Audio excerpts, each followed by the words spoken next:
길 건너려고 횡단보도 앞에 딱 섰을 때요. 그 짧은 순간에 머릿속으로 정말 수많은 계산을 하잖아요. 그렇죠. 차는 오나 신호는 언제 바뀌나. 네, 저기 자전거가 갑자기 튀어나오면 어떡하지? 이런 것들이요. 분명 목표는 길을 건넌다 이거 하나인데 꼭 무슨 거대한 혼돈에 맞서 싸우는 것 같은 느낌이 들 때가 있어요. 그러다가 마침내 반대편에 딱 도착했을 때 그 안도감. 바로 그거요. 그 미묘한 안도감과 성취감. 오늘 저희가 함께 살펴볼 자료들이 바로 그 느낌. 그 혼돈과 질서 사이의 줄다리기를 물리학의 아주 근본적인 개념인 엔트로피랑 연결을 짓더라고요. 맞아요. 이게 정말 흥미로운 거에 하나의 개념을 완전히 다른 두 개의 렌즈로 들여다보는 거거든요. 두 개의 렌즈요. 네. 하나는 방금 말씀하신 우리의 감정, 목표 이런 걸 설명하는 심리학적 렌즈고요. 다른 하나는 뭐랄까 우주의 작동 방식을 설명하는 아주 차가운 확률과 통계의 렌즈인 거죠. 아, 그래서 오늘의 탐구 목표가 바로 그거군요. 이 두 렌즈를 번갈아 껴보면서 엔트로피라는 게 어떻게 우리 감정과 우주의 법칙, 이 둘을 다 설명할 수 있는지 알아보는 거? 네, 두 관점이 어디서 만나고 또 어디서 결정적으로 갈라지는지 그 경계를 탐험해 보는 거죠. 좋습니다. 자, 그럼 한번 제대로 파고들어 볼까요? 네. 좋아요. 우선 좀 더 와닿기 쉬운 심리학적 비유부터 시작해보죠. 아까 말했던 길 건너기 목표를 다시 한번 소환해 볼게요. 네네. 목표는 명확하죠. 길 건너편에 도착하는 것. 그리고 현재 상태는 길 이편에 서 있는 것이고요. 근데 자료에서는 이 둘 사이의 거리를 그냥 물리적인 거리로만 보진 않더라고요. 그렇죠. 경로 길이라는 개념을 쓰는데 이게 단순히 몇 미터 이게 아니고요. 목표를 이루기 위해 필요한 모든 단계, 에너지, 자원의 총량을 의미해요. 아, 그러니까 얼마나 주의를 기울여야 하나? 변수가 얼마나 많나? 이런 것까지 다 포함해서요. 정확해요. 그래서 텅 빈 새벽 시골길을 건너는 거랑 출퇴근 시간 강남대로를 건너는 건 물리적 거리는 같아도 이 경로 길이는 그냥 하늘과 땅 차이인 거죠. 와, 그렇네요. 그리고 여기서부터가 정말 재밌는데 신경과학자 칼 프리스턴의 아이디어를 바탕으로 한 이 모델이 우리의 감정을 설명하거든요. 감정이요? 네, 이 경로 길이의 변화를 감지하는 센서가 바로 감정이라는 거예요. 예를 들어 녹색 신호등이 켜지고 차들이 멈추는 걸 봐요. 그럼 아, 이제 건너면 되겠다 싶죠? 그렇죠. 길이 확 열리는 느낌이죠. 바로 그 순간 경로 길이가 확 줄어드는 거예요. 이때 우리는 긍정적인 감정, 안도감이나 자신감 같은 걸 느끼는 거죠. 목표에 가까워졌다는 신호예요. 아, 그럼 반대의 경우도 있겠네요. 잘 건너고 있는데 저 멀리서 오토바이가 쌩하고 온다거나 거의 다 왔는데 신호가 깜빡이기 시작하면 심장이 덜컥하잖아요. 바로 그거예요. 그게 바로 불안이라는 감정이죠. 아, 예상치 못한 장애물이 나타나서 목표까지의 경로가 다시 길어지거나 불확실해지는 순간 우리 뇌가 경고, 엔트로피 증가 중 이런 신호를 보내는 거예요. 와, 제 불안감이 엔트로피 증가 경보라니 되게 과학적으로 들리는데요. 이 모델에 따르면 그런 셈이죠. 내가 계획했던 질서 있는 경로가 무너지고 혼돈이 끼어들고 있다는 신호. 근데 여기서 딱 이런 질문이 생겨요. 잠깐, 그거 너무 주관적인 거 아니야? 제가 길을 건너겠다는 목표가 있으니까 차가 튀어나오는 게 혼돈이 되는 거잖아요. 맞아요. 만약 제 목표가 차가 쌩쌩 달리는 도로의 박진감을 느끼는 것이었다면 그 차는 혼돈이 아니라 오히려 좋은 거였을 텐데요. 아주 정확한 지적이에요. 그리고 바로 그 지점에서 이 심리학적 비유는 한계에 부딪히고 물리학의 엄격한 정의가 필요해지는 겁니다. 아, 심리학적 엔트로피는 관찰자의 목표에 따라 달라지죠. 내가 뭘 원하느냐에 따라 질서와 무질서가 결정돼요. 하지만 물리학은 그런 주관성을 용납할 수가 없죠. 우주의 법칙이 사람 기분에 따라 바뀌면 안 되니까요. 그럼 물리학은 이 혼돈의 정도를 어떻게 객관적으로 측정하나요? 사람의 목표나 감정 같은 걸 싹 빼고요. 물리학은 아주 근본적인 질문에서 시작해요. 어떤 시스템을 구성하는 입자들이 존재할 수 있는 모든 가능한 상태는 몇 가지일까? 모든 가능한 상태요? 네. 이걸 배열 공간이라고 부르는데요. 예를 들어 이 방 안의 공기 분자들을 생각해 보세요. 수십억, 수조 개가 넘는 분자들이 제각각 움직이고 있잖아요. 그렇죠. 이 분자들이 배치될 수 있는 모든 경우의 수를 상상하는 거예요. 그 숫자는 정말 상상조차 할 수 없을 정도로 커요. 생각만 해도 머리가 아픈데요. 그 모든 경우의 수를 어떻게 다룬다는 거죠? 다룰 필요가 없어요. 대신 물리학은 이 무수히 많은 미시적인 배열들을 우리가 눈으로 봤을 땐 구별할 수 없는 몇 개의 영역으로 묶어버려요. 영역으로 묶는다. 예를 들어 산소 분자 하나가 지금 제 코앞에 있다가 1초 뒤에 1m 옆으로 갔다고 쳐요. 방 전체의 온도나 압력, 우리가 느끼는 상태는 전혀 안 변하죠. 네, 똑같죠. 이건 같은 거시 상태에 속하는 그냥 다른 미시 상태일 뿐이에요. 아하, 그러니까 현미경으로나 봐야 알 수 있는 차이는 그냥 같은 것으로 퉁친다, 이런 거군요. 그렇죠. 하지만 만약 이 방의 모든 공기 분자가 갑자기 약속이라도 한 듯이 저쪽 구석에 탁구공만한 크기로 확 뭉쳐버린다면 어떨까요? 으악, 그럼 숨을 못 쉬겠네요. 그렇죠. 방의 나머지 공간은 진공이 되겠죠.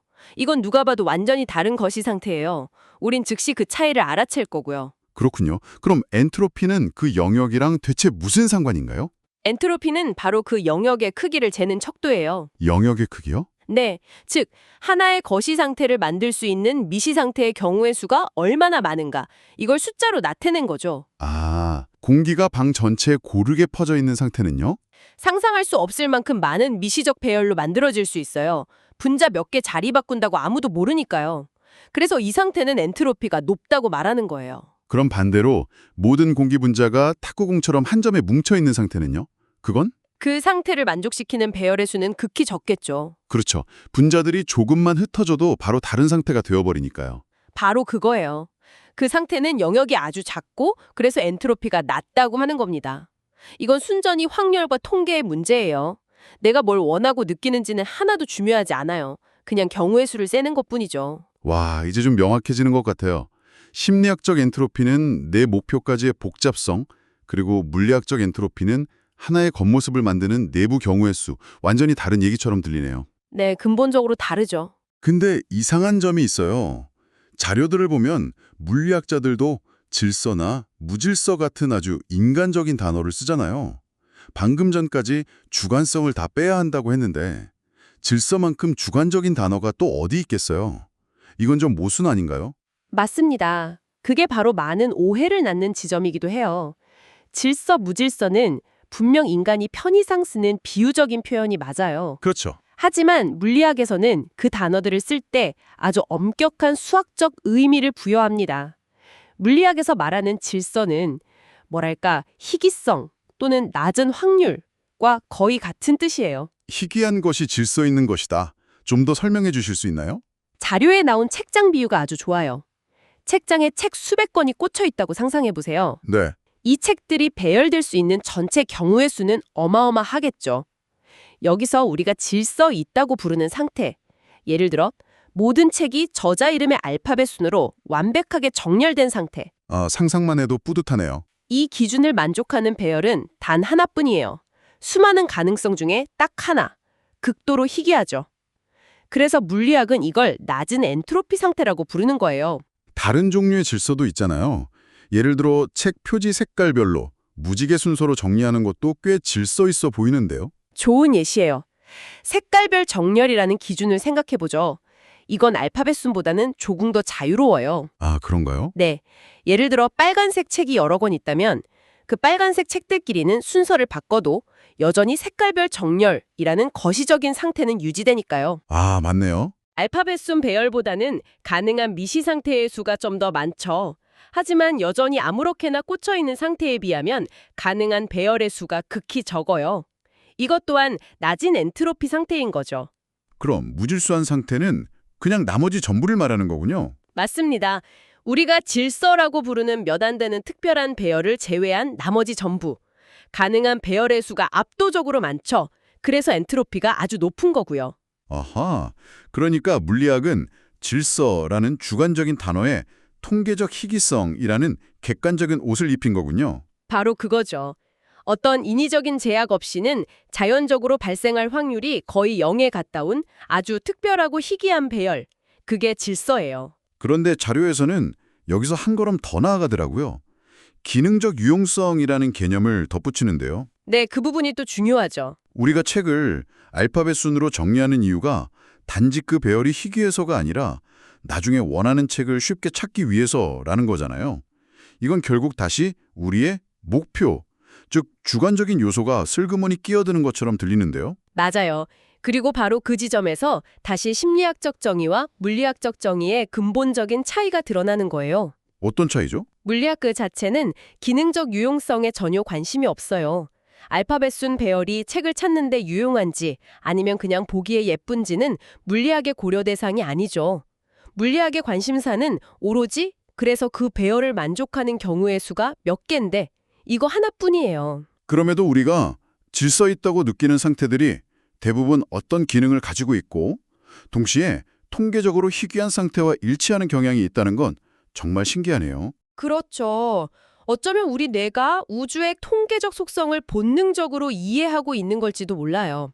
우리가 유용하다고 생각하는 특별한 배열들, 잘 정리된 방이나 조립된 컴퓨터 같은 것들은 예외 없이 모두 자연 상태에서는 거의 나타나지 않는 낮은 엔트로피 상태라는 공통점이 있으니까요. 아, 심리학적 정의는 바로 이 인간에게 유용한 낮은 엔트로피 상태에 집중하는 거고, 물리학은 그중 인간에게 유용한이라는 수식어를 떼어내고 모든 낮은 엔트로피 상태를 동등하게 취급하는 거죠. 알겠습니다. 이제 두 관점의 차이와 연결고리가 명확해졌어요. 그렇다면 이 엔트로피라는 개념이 우주가 작동하는 방식에 대해 알려주는 가장 중요한 건 무엇일까요? 여기서 그 유명한 연력학 제2법칙이 나오죠. 네, 바로 모든 고립된 시스템의 총 엔트로피는 시간이 지남에 따라 감소하지 않는다는 법칙이죠. 말이 좀 어려운데 쉽게 말하면 그냥 모든 게 다 무질서해지는 쪽으로 간다는 거잖아요. 맞아요. 모든 것은 가장 확률이 높은 상태, 즉 가장 무질서한 상태로 향하려는 경향이 있다는 거예요. 뜨거운 커피는 식고 깨끗한 방은 더러워지죠. 전부 엔트로피가 증가하는 과정이에요. 물리학자들이 엔트로피를 그토록 중요하게 여기는 이유가 바로 이것 때문이라고 들었어요. 미래를 예측하는 시간의 화살 역할을 한다고요. 네, 맞습니다. 모든 입자의 움직임을 일일이 계산하지 않고도 시간이 흐르면 시스템이 전체적으로 어떤 방향으로 변해갈지 예측할 수 있게 해주니까요. 근데 여기서 정말 중요한 점이 있어요. 뭔가요? 이 연력학 제2법칙은 중력 법칙처럼 절대적인 명령이 아니라는 거예요. 이건 압도적인 통계적 경향성에 가깝습니다. 절대적인 법칙이 아니라 경향성이요? 그 말은 위배될 수도 있다는 뜻인가요? 갑자기 식었던 커피가 저절로 뜨거워질 수도 있다는 거예요? 이론적으로는요. 정말요. 단지 그럴 확률이 우주가 끝날 때까지 기다려도 한 번 일어날까 말까 할 정도로 정말 지극히 낮을 뿐이에요. 이게 다른 물리 법칙들과 근본적으로 다른 점이죠. 와, 당신은 중력 법칙을 위반할 수 없어요. 하지만 연력학자 이 법칙은 위반할 수 있습니다. 단지 그럴 가능성이 거의 없을 뿐이죠. 자료에 나온 모래성 예시가 딱 이 얘기였던 것 같아요. 네, 아주 좋은 비유죠. 한 줌의 모래를 해변에 떨어뜨리면 거의 100% 확률로 그냥 무작위로 흩어진 모래 언덕이 되겠죠. 이게 높은 엔트로피 상태고요. 그렇죠. 하지만 그 수많은 모래알들이 공중에서 서로 부딪히고 떨어지면서 우연히 완벽한 고딩 양식의 성 모양으로 착지할 가능성이 있을까요? 없겠죠? 아니요, 기술적으로는 있어요. 불가능하지 않아요. 아, 정말요? 다만 그 확률이 너무나도 희박해서 우리는 평생, 아니 인류 역사 전체를 통틀어도 그런 광경을 목격할 수 없을 거라고 확신하는 것뿐이에요. 만약 그런 일이 정말 일어난다면 그게 바로 무질서에서 질서로, 높은 엔트로피에서 낮은 엔트로피로 자연적으로 이동한 연력학 제2법칙을 정면으로 거스려는 사건이 되는 거죠. 오늘 이야기 정말 머릿속에 싹 정리되는 느낌이네요. 그럼 핵심 내용을 한번 짚어볼까요? 네. 우선 심리학적인 관점에서 엔트로피는 목표 달성까지의 복잡성으로 볼 수 있었어요. 이걸 줄여나가면서 만족감을 느끼고 이게 늘어나면 불안을 느끼고요. 그리고 물리학적 관점에서 엔트로피는 순수하게 통계적인 척도였죠. 하나의 겉모습을 만들 수 있는 내부 배열의 경우의 수.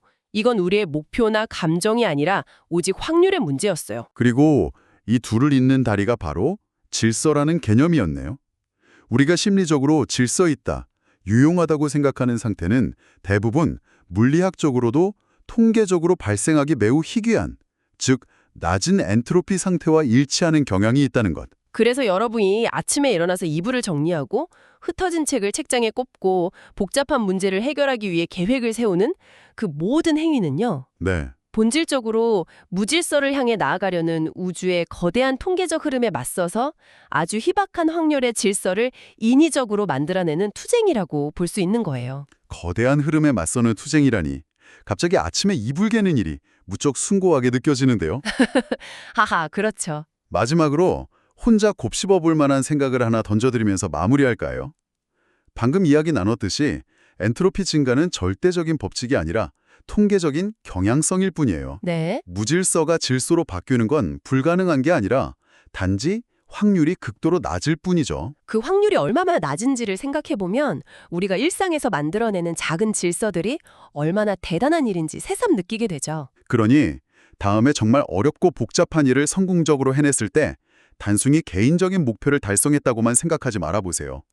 어쩌면 당신은 그 순간 무질서를 향해 끝없이 흘러가는 우주의 거대한 강물을 거슬러서 해변 위에 자신만의 작고 아름다운 지극히 희박한 확률의 모래성을 쌓아 올린 것일지도 모릅니다. 그리고 그 성취감은 어쩌면 우주의 가장 근본적인 경향성에 맞서 승리한 순간을 목격한 당신의 뇌가 보내는 축하의 신호일지도 모르겠네요.